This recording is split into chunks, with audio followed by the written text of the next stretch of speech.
Hello, Da Vinci. Welcome back. This is our history lesson for today. I hope you had a really nice half term.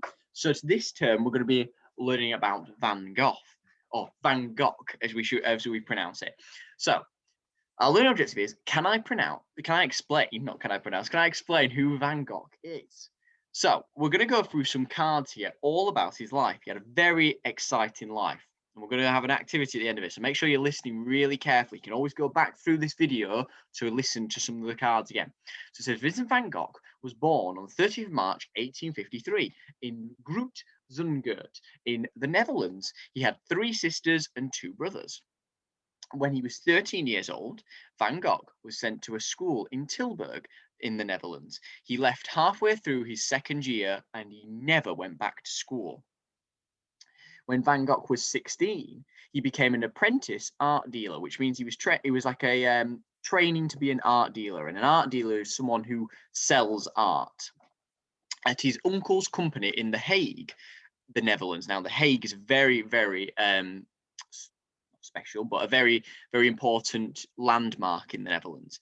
His brother Theo also worked for the company. In 1876, Van Gogh was dismissed from his job as an art dealer, which means he was fired, unfortunately. He worked as a teacher for a while. He worked for a while as a teacher, first in Ramsgate and later in Isleworth in London, England. Van Gogh originally wanted to be a church pastor like his father. So that's like someone who works in a church, a holy person. He even lived for a while in Belgium, preaching to miners and their families. But Van Gogh did not start painting until he was 27 years old. In 10 years up till his death, so 10 years before he died, he produced, which means he painted nearly 900 paintings. Van Gogh was a prolific letter writer, so he used to do lots of letter writing. Most of his 800 letters he wrote were to his brother Theo, and Theo supported him financially, which means he helped pay for things so that he could paint. So he didn't have a lot of painting supplies, so he didn't have the brushes, he didn't have the easel. We're going to learn about some of those words. He didn't have the canvas, he needed the paint. So his brother Theo helped him buy all those things so he was able to paint. Van Gogh did not have the professional money to pay for he didn't have the money to pay for professional models, so he painted things that were still life, so flowers or landscape or even himself. So he didn't have the money so he could pay someone to sit there and he would paint them. So he just did anything that he could find. When Van Gogh was living in Paris, he became interested in Japanese art, which was very fashionable at the time. He had over 600 prints in his studio for inspiration. So we can see some Japanese art here that he was inspired by. So Van Gogh's earlier paintings, such as the Potato Eaters, are very dark and somber. Now it means somber and dark. It's quite a sad looking painting. If you look at this painting at the bottom, it's quite dark. It's not a lot of light in it, really dark colors. It kind of gives you the idea that maybe he was not very happy when he was doing these paintings. He hadn't found his color. But his later works are much more colourful and vivid. For example, sunflowers. Now we're going to have a look at that one in a second.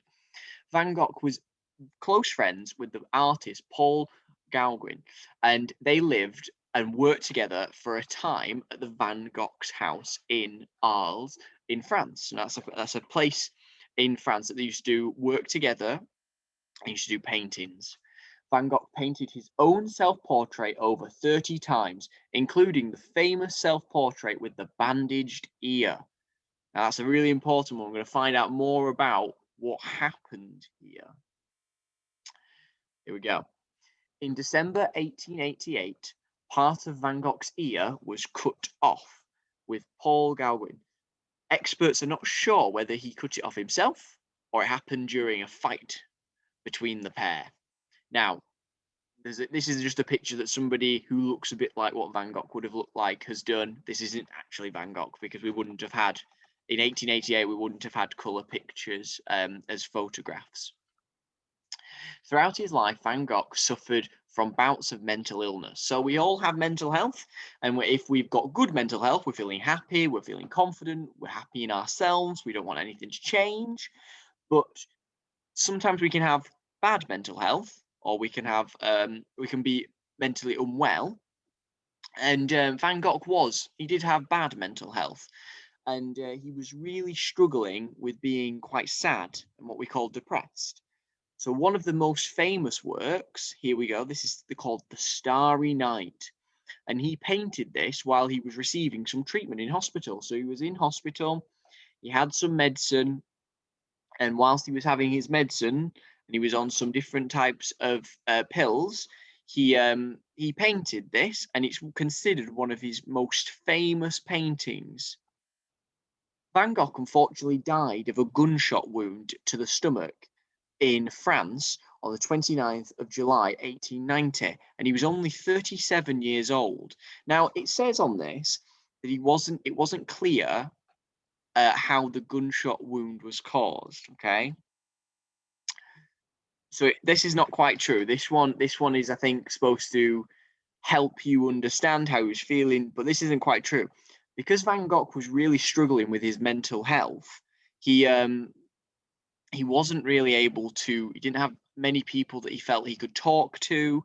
He was struggling. Everyone that knew him in the town that he lived in, there's accounts saying that he was always having some drinks, and he wasn't very nice. And I think he was just very, very mentally unwell. And what actually happened was Van Gogh got the gun and he shot himself in the stomach.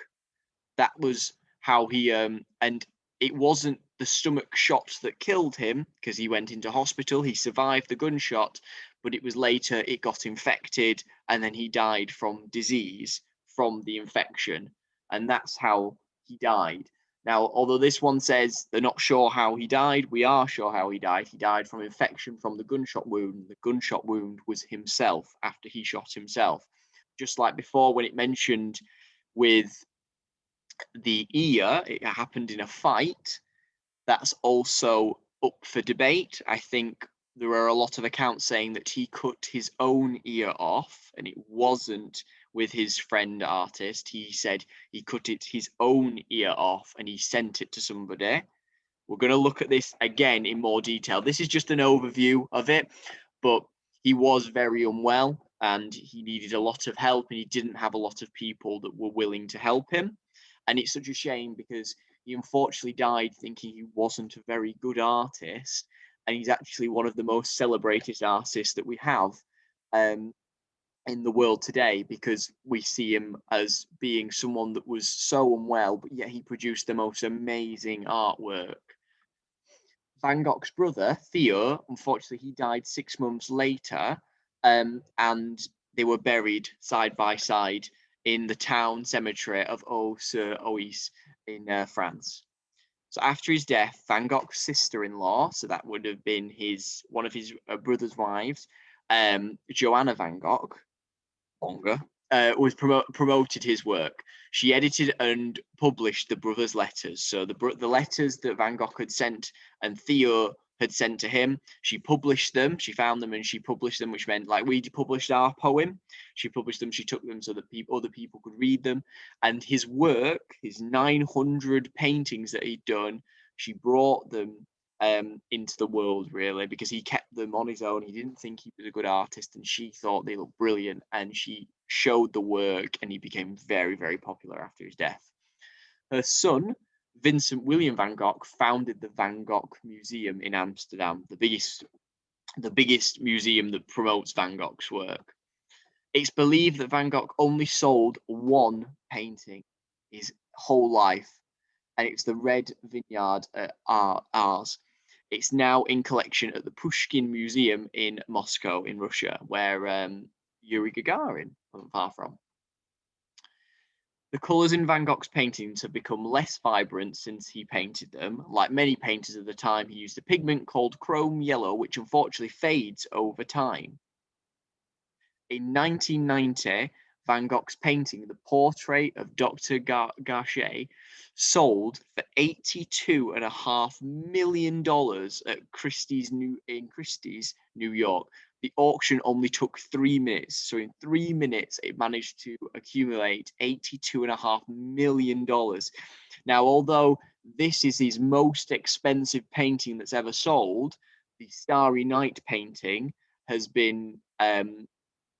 never been sold, and they estimate that that would be the most expensive of Van Gogh's painting.